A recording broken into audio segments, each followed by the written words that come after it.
at the end of the month, look at everything. And you're going to start to see patterns.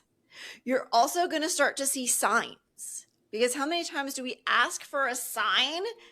And we're like, I asked for this sign. I'm asking for validation. Like, where the heck is it? You just weren't paying attention. Are you tired of the mental chatter? The counting, the restricting, the punishing? Are you done standing in front of the mirror picking yourself apart? Done waiting until you're thinner or more motivated or finally feel ready before you start actually living your life?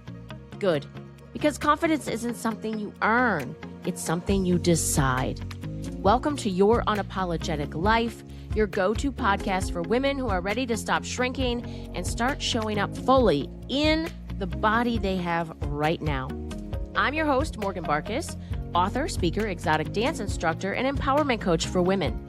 I earned my master's degree in marriage and family therapy while stripping to pay for graduate school. And I enjoyed the work so much, I ended up dancing for over a decade. Now I coach women who are ready to flip the negative self-talk, rewrite the stories that have kept them playing small, and feel powerful and confident in their bodies without the strict diets, soul-crushing workouts, and another quick fix that never really actually works. This is not positive affirmation confidence. This is confidence embodied. Every episode is designed to help you ditch the insecurities, reclaim your body, and live like the unapologetic woman you were always meant to be. Whether I'm flying solo or bringing you a raw, unfiltered conversation with remarkable women, this is your space to be honest, to get free, and get loud. Turn up the volume, listen at 1.5 speed while you're doing other things, and strap in because me, I'm a crazy driver. Let's get into this episode. I would love to hear where you are now, where you're from, and how you got to where you are now. Because I've traveled a lot and moved a lot, so I guess maybe that's why I'm curious. I'll give you the condensed version. So I am from New Jersey. Okay, I'm love that. currently in Hendersonville, North Carolina. I'm here till Thursday. And Hendersonville is outside of Asheville. It's like 45 minutes south of Asheville. Okay. Okay, to kind of give you a little bit more like geographically where I am. Mm-hmm.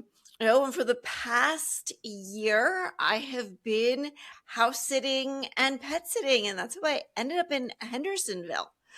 Where I was living in 2023 was a house share situation where it started out great, but one of my housemates ended up being a raging, literally falling down the stairs alcoholic. Yes. And the owner of the house, who lived in the house as well, was a functioning alcoholic, let's say. And when he drank a little too much, he became very passive aggressive. So needless to say, it was not a healthy environment to be living in.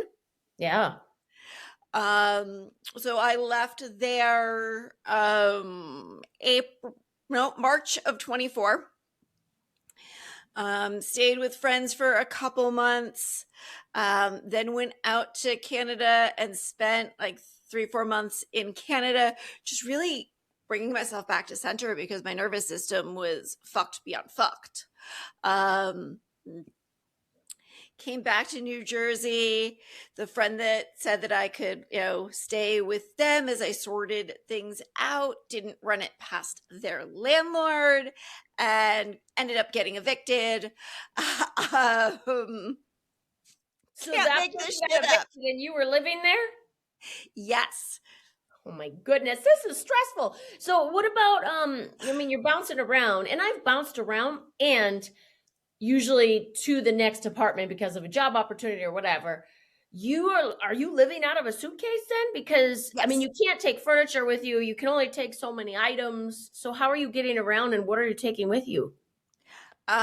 So your face right now. You're like, well, because I'm thinking about the time I just kind of got rid of everything and moved to Miami. I did only have a printer, my computer, some clothes and a few books. Like that's all I brought with me, and I just like Yeah, that's how I live. that's basically it. Okay. I have my big suitcase that has, 4 seasons worth of clothes in it. Okay. Okay. Which then that big suitcase gets broken down into two Vera Bradley like weekender overnight, no, not overnight, like weekender, like duffel size bags, where one bag is the everyday clothes. That makes sense. And then the other bag is, oh, just because we're in winter, the heavier sweaters, the, heavier hoodies, um, boots, etc. So that's all in that bag.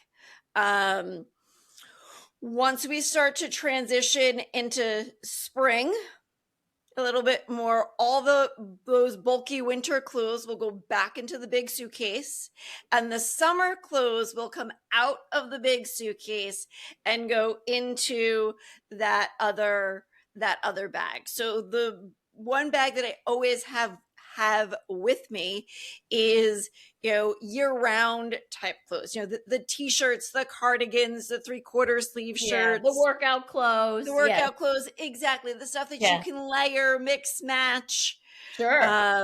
like the capsule wardrobe.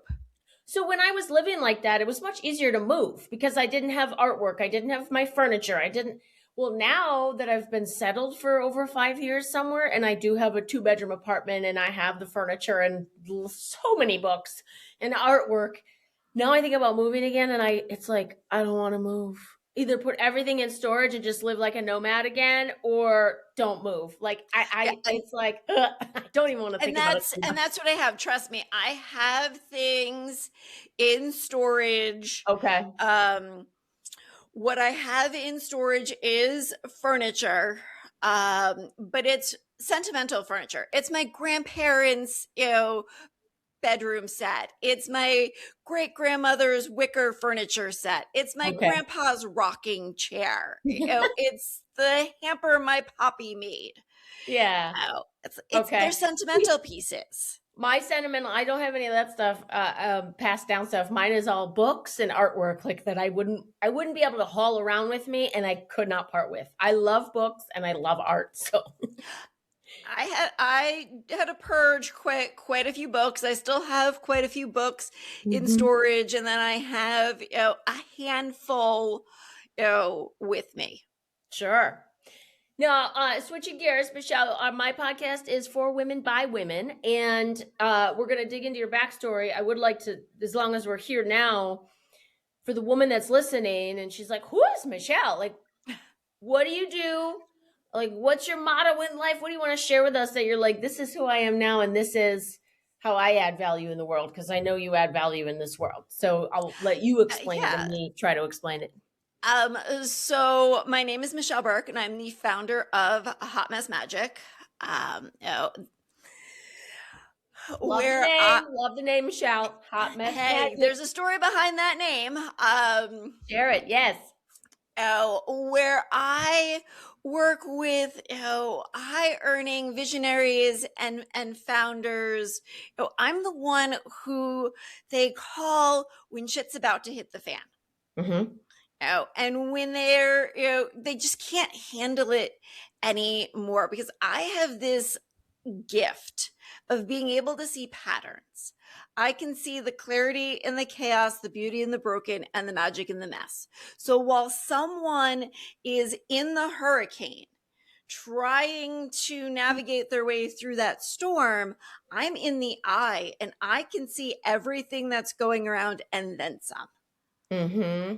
Do you have an example, a specific example of someone you've worked with and she was in that hurricane and you were able to be the eye and say, okay, all right, just let's breathe and I'm going to help you? The first person that comes to mind is a client of mine where she had been a client for years and we actually became, good friends, where, the first time that she had come to me was after her husband had cheated on her. Mm. while she was away, on a girl's vacation. Came home and found out that her husband had cheated on her. That is an And awful way to end a girl's trip. Oh my God. exactly. But as we were sitting there talking, I could see that she also wasn't ready for what I was about to tell her. Mm. Because she's defending him. She's, justifying it and all of this. So I'm like, okay, I can't sit here and tell this woman as to, you've got to sort out your priorities. Do you truly want to stay with him or do you want to leave him? Because in back of my head, I'm going, leave him. And we worked through it and she decided to stay with him. And then quite a few years later, got to the point where she's like, I can't do this anymore. Mm. And I'm like, yeah, you had to physically go through everything that you went through with him to get to this point.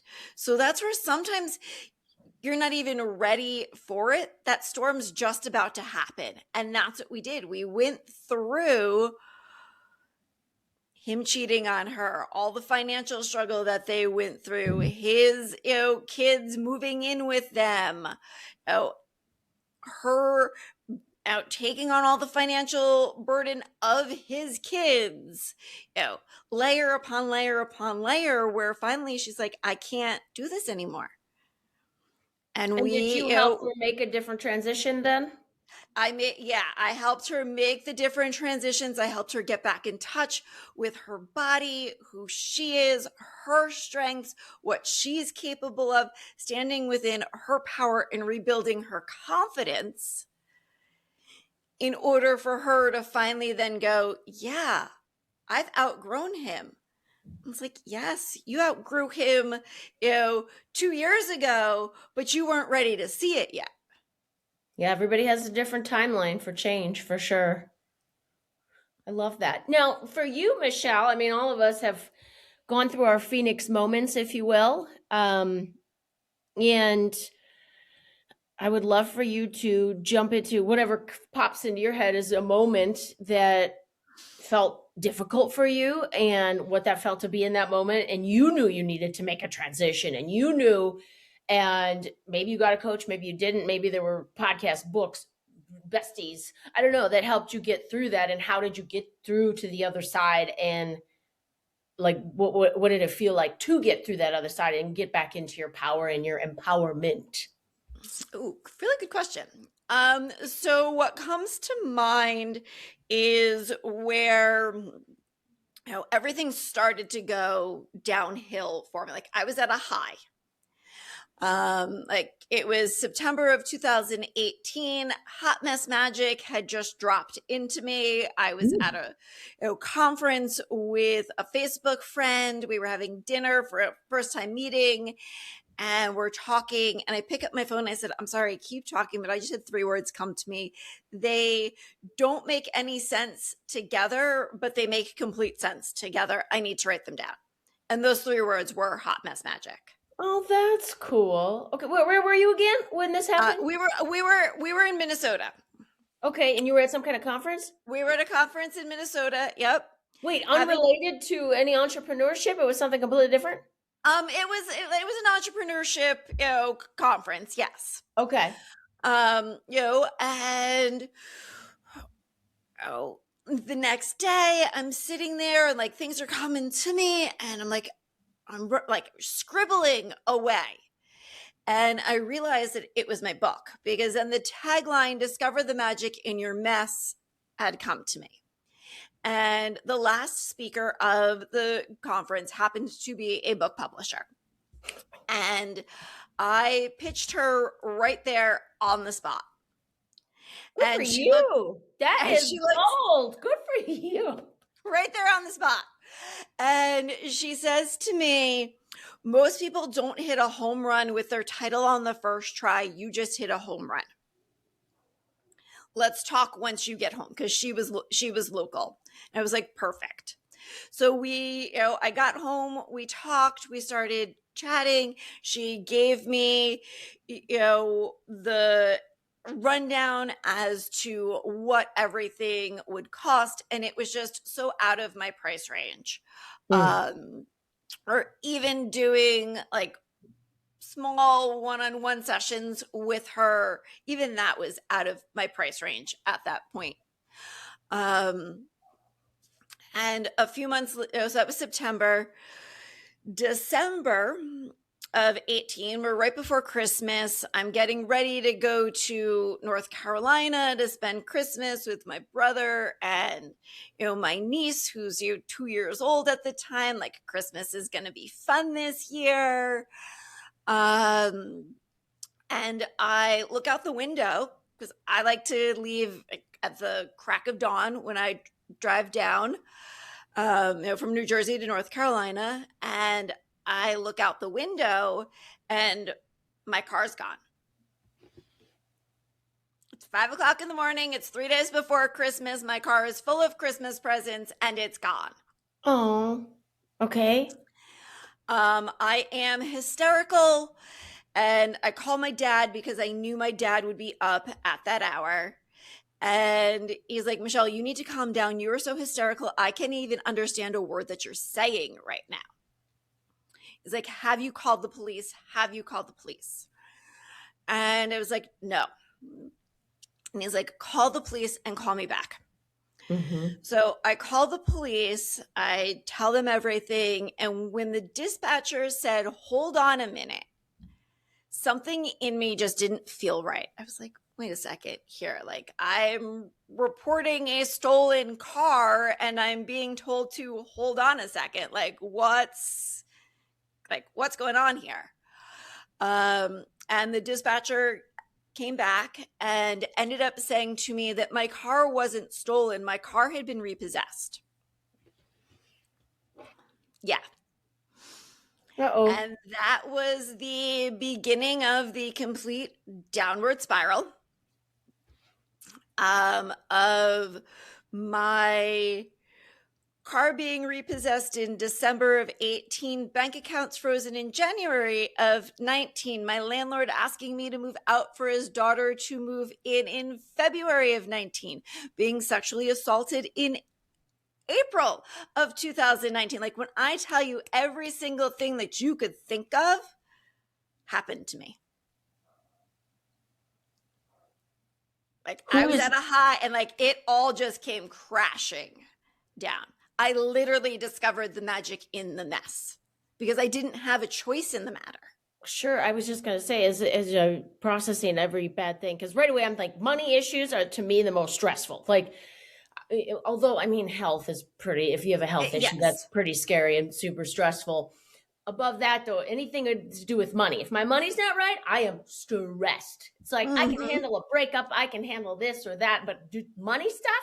So that's where my head was at. And then, of course, then you mentioned the sexual assault thing, and I was like kind of stuck on that. So that is a lot. And I was thinking, okay, who is your support system at this time? I mean, were you your own, or I mean, you say that you were in hot mess, the middle of it.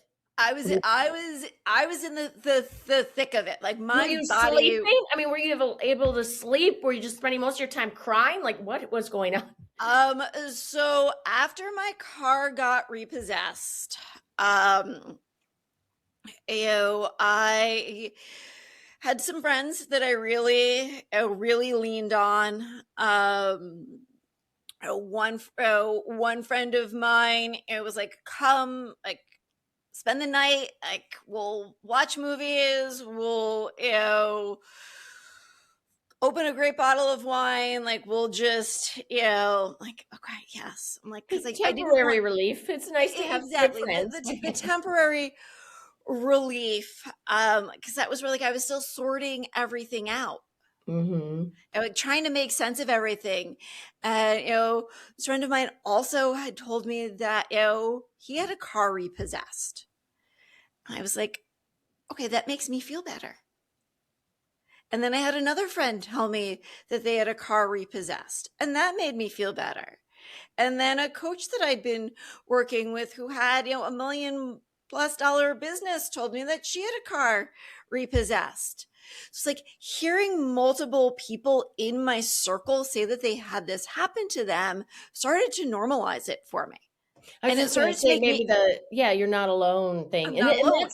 and that's with anything. I have a girlfriend of mine that shared her some of her childhood stuff and being she was kidnapped and sexually abused for days until they found her, and she never told anyone for years and years and years, like decades, and because she felt so much shame and thought she was alone and she was Mm-hmm. like it was something was wrong with her and it was her fault. And then when she finally shared and started sharing with girlfriends, including myself, and like you said, she was so comforted that we didn't think something was wrong with her, that she was a bad person, but also just being like saying it out loud, almost like getting the venom out in a way.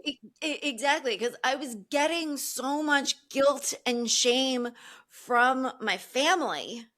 Oh, well, that doesn't help. I thought you were going to say yourself. No, No, having your loved ones make you feel I bad was is not. getting all the guilt and the shame and everything from my parents and from other family members, where it was like, Mm. you're not helping me here in any way, shape, or form. Okay, so bad thing after bad thing. You get January, February, March, April. Then what? Like you're practically on the floor in a puddle. Like how do you get out of that?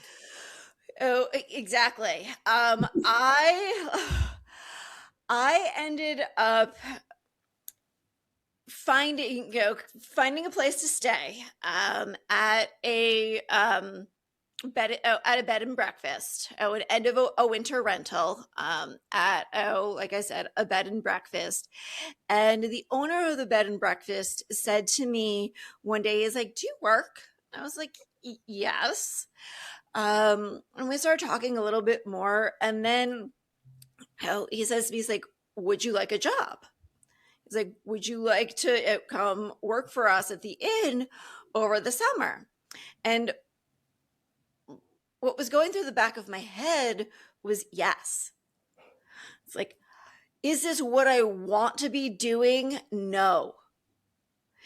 Is it what I need to do right now for myself? Yes. Because my body was in such a state of shock and in Mm. such a state of survival mode that out of integrity, I couldn't work with other people.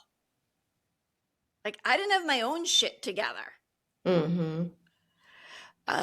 So I took him up on that offer and spent that summer working at the inn, where I basically ran the inn. Me and the innkeeper, we ran that place to come October, or end of September. He says to me, he's like, "Would you like to stay for the winter?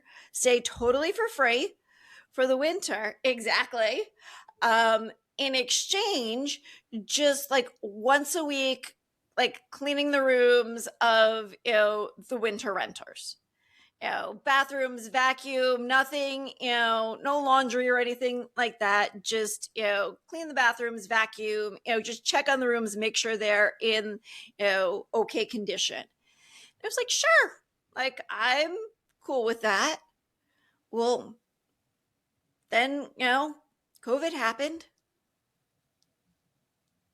and that's where I was stuck. So that's where a Hmm. lot of transpiring happened as well, where June of 2020, I said, I'm out of here. And I started traveling. And I, went down and spent time with my brother. And I, stayed with different friends and stayed with, stayed in different Airbnbs and did a month-long road trip, and really just spent like June of 2020 to December kind of just traveling and like getting back to myself. Um, where it was, um, you know, January of 21, I went and lived with my brother, because my plan was to move to Savannah. And I did spend a month in Savannah. And during that time, I was also working with someone. I was going through a new healing modality training, and really just coming back to myself, back to, center. And stayed down there until September of 21, came back. Was just getting myself like back all on track. February of 22 hits.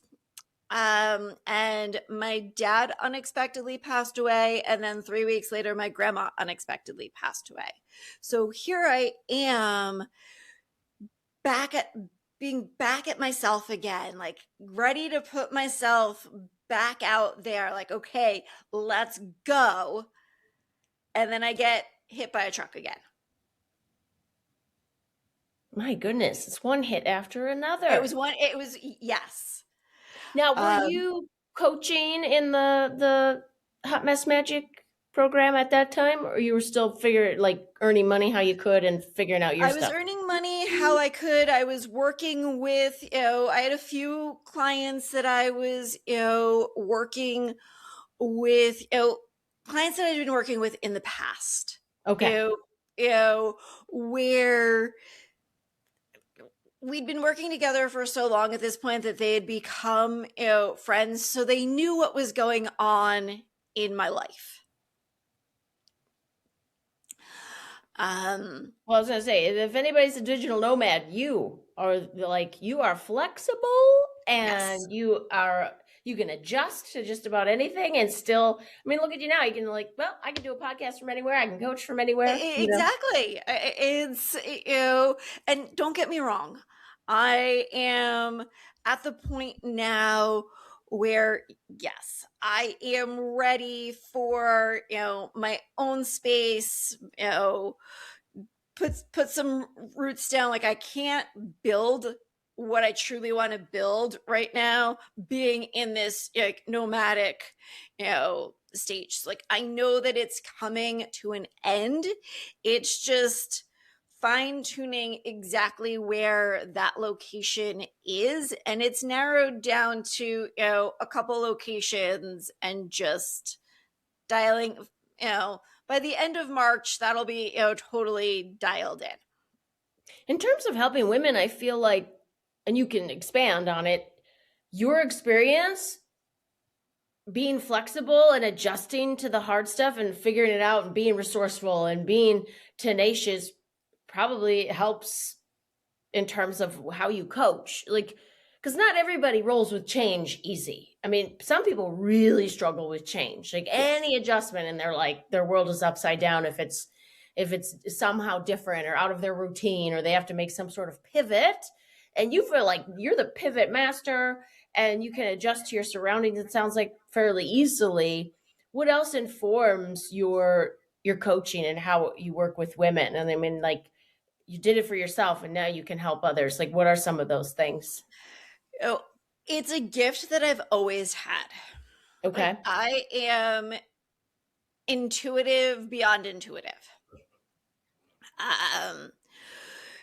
And I've always been that person that people have come to for advice, even as a kid. Like, I was the one whom friends came to, in, elementary school, when you first start, liking a boy, and it's like, oh, well, what do I do? Like, how do I, I was the one who people came to. My brother having some issue, I could tell just by the way he would say, Shall. It's like, yes, Kev, what's the matter? So it's like, it's just in me where I can see those patterns. I can see how to adapt to them, where you need to pivot. When you think you need to go right, it's actually, no, you need to go left, because you've been going right 4 times already and you've gone in a complete circle. Good for you. I like that. That's true, because a lot of us, we don't want to be insane. And they say the definition of insanity is doing the same thing over and over and thinking there's going to be a different result. And sometimes we don't know how to get out of the pattern, and we don't know how to, or we need someone that pushes us a little bit and then holds us accountable and helps us get back on the rails if we, it's nice to have Exactly. a And coach. sometimes we don't even realize that we're in a pattern. Yeah, that's true. Yep. Okay. Where one of the things that I like to tell people is, take a different route. Like if you're driving to work, go a different way. Driving home, go a different way. You get off at exit 4, go down to exit 2. Get off at exit 2 and go that way. Like take a different way because we're in autopilot. I like that. That's true. I try to do that, mix up my routine because I can be a very structured person.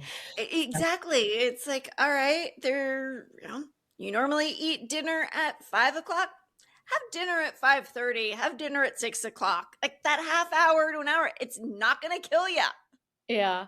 Mine is trying to use I'm dominant right hand. And I only do left-handed thing. I wipe down my yoga mat with my left hand because I'm trying to train myself to try things differently. Or if I noticed in yoga, I would always go clockwise instead of counterclockwise first. So I'm trying to purposely do counterclockwise first. Exactly. It's changing things up a little bit because Yeah. we are creatures of habit, and we like our comfort zone, but that's where like things go to die. Mm-hmm. I have to ask, while you're doing all this traveling and you're like living your best life, what about dating? Like, and I'm not saying you can't date because, I mean, really, with technology nowadays, long distance is not impossible. And do you find yourself socializing and it would be hard to want to like root in with a social circle because you're like, well, I might be gone in 2 weeks, so what has it been like for your social circle and then also like female friendships, but also dating? So in that social circle, it's like, yes, I'll go out. I have no problems like going out, doing things. I'll sit down and like chat with different people if I'm sitting at a bar or I'm out somewhere. Like no problems. Striking up those conversations. As far as the whole dating perspective, it's not my focus right now. Yeah. So if it fell in your lap, you'd pay attention and you're not actively. Exactly. Like, dating apps do, even 10 years ago, it did nothing for me, and they still do, nothing for me. They just don't resonate with me. Um, I'm old school in the fashion of like, yeah, when it happens, and it's gonna happen in that, grocery store, conference, whatever, in person, situation. Yeah.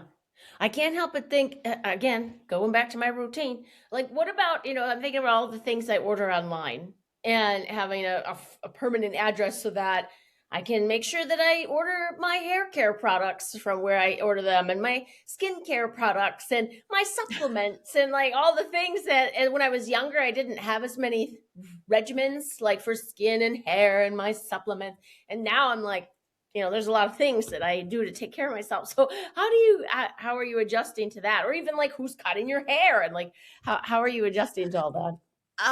So adjusting to all of that, like, yes, I have my PO box in New Oh, Jersey. Like I have my PO box in New Jersey. What's killing me is my December Glossy order is sitting in my PO box. It arrived the day after I left. oh, At least I know it'll be there when I get back.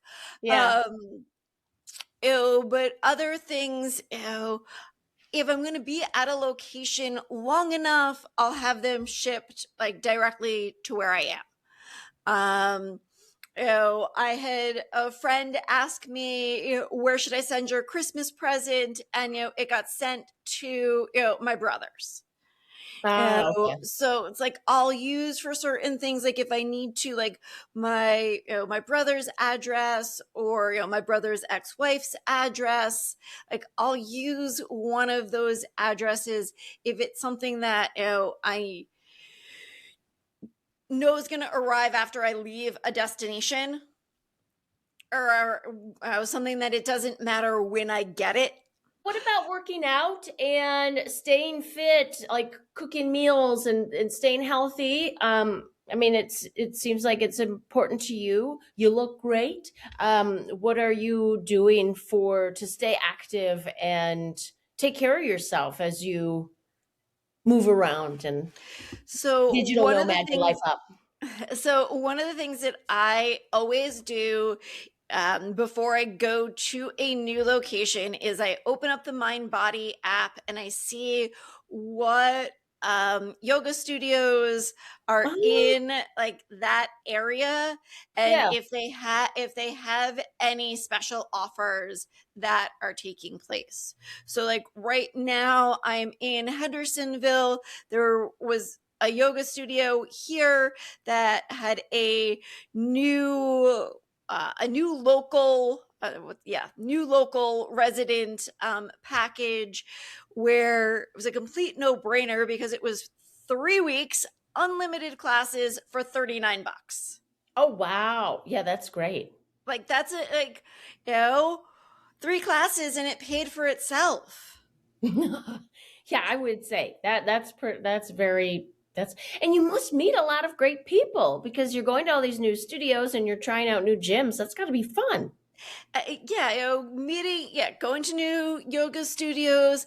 I've been to some places, or I should say, I've done some sits where, they've had either their own in-home gym, or it's been in, like a townhouse or a co-op situation that has Cool. a gym in it.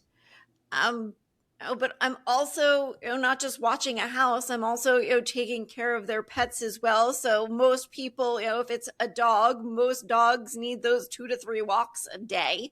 So, Yeah. I'm taking the dog for, its walks every day as well, or, going outside and, play, running around the yard and playing fetch and, whatever, with the dog. Same thing with a cat. You're still, Active. playing with the cat, not as actively as a dog, but you're still, still playing. Yeah. What would you tell women that they're not living a life like you? They're not traveling around. They have a family or they own a home or they're, own a business and they got to live in one place, which is great. And what life lessons from your life and how you live that you've learned to pivot or adjust and kind of go with the flow, because you have to go with the flow with Oh yeah. how you're living your life. How do you, or what words of wisdom would you share with a woman that is mate, like I said, more stuck in a routine, and parts of it are good and parts of it can get monotonous? What advice, like from your own life, would you share with her? Like, what should she like keep in mind, or make sure you do this, or like what would you share with her? Oh, I would say, like, just remember to change it up. Okay. And whether that's, like I said before, Hmm. going a different way, like home from work, Mm-hmm. try a different, yoga class, or take yourself out on a date. I like Uh, that. take yourself out on that date. And I can hear all the women cringing, going, "Oh my God, I could never do that. I could never sit like by myself. What would people say?" It's like, oh, I've been there. Like, there was a point where it's like I couldn't walk into, a restaurant or a bar or something by myself. It's like, but what do you got to lose? Well, and Like, I well, mean, you've got nothing to. It's that confidence builder. and it's so fun. I don't know, maybe because I've always lived alone and I've been single pretty much my entire adult life. I've done everything alone. I've had to travel for work alone. Mm-hmm. I've chosen to take vacations on my own. When I turned 30, I thought I wanted to move to LA. So I was like, let me go spend a week in LA and see if I actually want to live here. Yeah. And so at 30, I just And that was prior to smartphones. So I had to like MapQuest every morning where I was going to go, write it down, and then I'd hit the road because I didn't know my way around LA. And I mean, I ate out alone every night, and it was so fun because you just meet people, and usually you sit in the bar, somebody's going to start talking to you, even if it's the bartender. Yeah, exactly. So that's where it's like, take yourself out of your routine, just change it up like a little bit. And if taking a different way home is, easy. I was gonna say it's a baby step, and then we can try exactly like it's a baby step. If you always wear, a certain color, like change out, buy a different colored shirt. Michelle, I gotta tell you, even I bought winter. I do not like winter, and I resisted purchasing true winter clothes.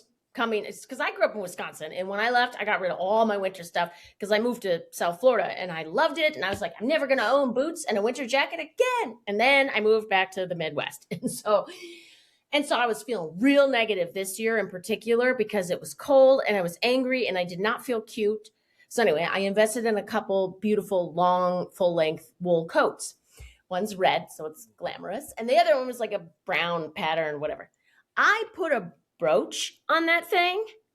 So I didn't do anything. I just threw up a pin that was real sparkly. Do you know how many compliments I got on that thing?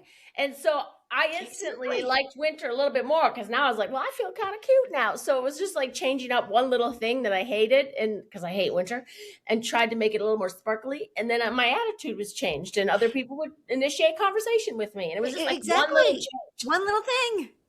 Like, and that's all it takes is one little thing to just create that little shift. Just that slight little bit of change.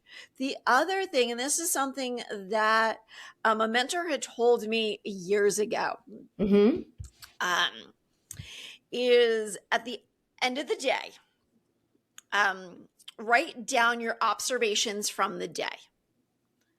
Like, what do you mean? Like something that you observed in yourself or yourself within the day. So let's, because at the end of the day, we're really only remembering for the most part, like the key things of the day. Because sometimes at the end of the day, we couldn't even tell you what we had for breakfast. It's like those key things that are standing out from your day. Maybe you heard the same song multiple times and it wasn't a top 40 song. Maybe, you saw, a homeless man, walking down the street wearing, a t-shirt that was, your dad's favorite band, just like whatever it might be, those like key things, like write them down. At the end of the week, look at those observations and you're going to start to see patterns. You're going to start to see correlations. At the end of the month, look at everything and you're going to start to see patterns. You're also going to start to see signs, because how many times do we ask for a sign and we're like, I asked for this sign, I'm asking for validation, like where the heck is it? You just weren't paying attention. I like that. Do you practice that? Yes. It's been a while. It's been a while since I've done it. Yeah. But yes. What's one of the patterns that you picked up that you're like, look at that? I wouldn't have noticed that otherwise. Do you have an example? Oh, what's an example? Oh, like there was songs. Like I get a lot of messages through songs.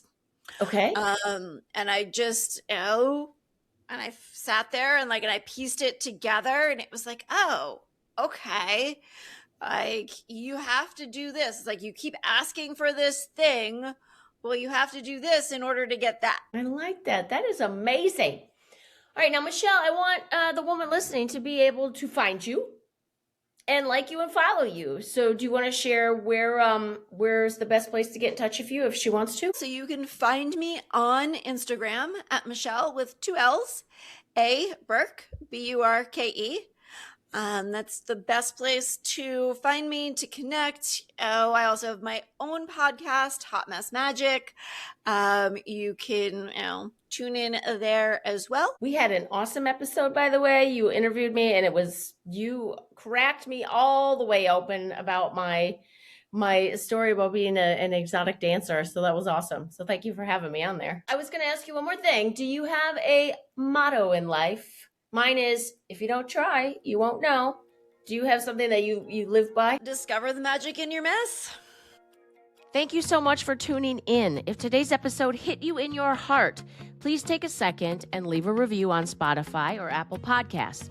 It helps more women like you find this show, and that is exactly the point.